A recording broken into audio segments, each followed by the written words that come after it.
So let's take a look at how a wet-dry trickle filter actually works. Once that water is brought from the tank, it's routed down into the top of the wet-dry trickle filter. Now this is a custom wet-dry trickle filter, custom in the sense that it had to fit that tall, narrow application, and you can see this is really only about 12 inches wide. So the first thing the water does as it comes into the top of the wet-dry trickle filter is it goes across a drip plate. The drip plate, which has a filter pad on top of it, allows that water to rain down over the plastic bio balls. And as that water rains down over the bio balls, these being the bio balls, you can see here they're above the water level being somewhere right around there. The bio balls above the water level have a thin sheet of water moving over the top of them. They also have an abundance of bacteria on them. And so those bacterias that are being exposed to all that oxygen are a whole lot more efficient than these bacterias that are submersed within the water.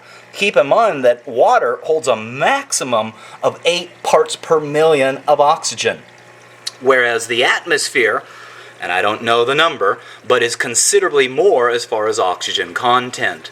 So as that water passes through the bio balls, it works its way over down towards the end where the water pump itself is, and that in turn is discharged back up to the top of the tank. Now, why do these anti-wet-dry trickle filter people have such an issue with bio balls? I can only think of 2 reasons. One, back in, I'd have to say, the early 90s, there was an aquarium author by the name of Julian Sprung. Basically, Julian had suggested that the bio balls in a reef tank were too efficient.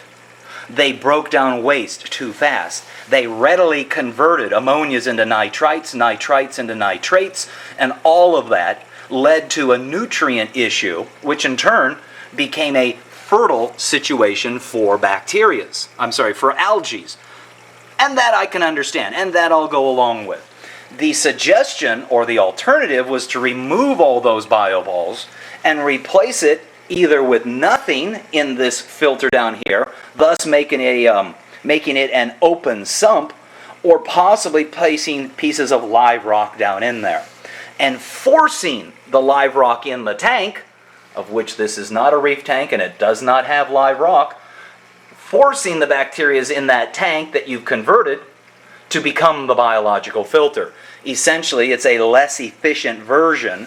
A reef tank may not need as efficient a wet-dry trickle filter, which in turn would produce nutrients, which in turn algae would grow. Well, that's all good. I can tell you this, even without the bio balls in a sump type application, with or without live rock, I can still grow bad algae. So I have a little bit of a hard time with people who say in a fish-only tank, why do you use bio balls? Maybe it should be turned around and say, in a fish-only tank, why are you not using bio balls or a wet-dry trickle filter? So I'm trying to explain, I think it depends on the particular application. Are you doing a fish-only system? Are you doing a coral reef system? If so, you kind of have to make a decision in advance and decide what's going to be the best method of filtration for you. So that's my feelings on wet-dry trickle filters, and again, in the appropriate application, I think they're the best filter. Now, if you're doing a coral reef and you believe in that no bio ball situation and the use of live rock, that's also an appropriate application, but again, you need to think about it in advance.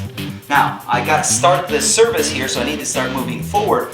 There is another issue I want to deal with that a lot of people have sent in responses, and that is making salt water. So if you get a chance, check out part 3 of the newly updated episode 42.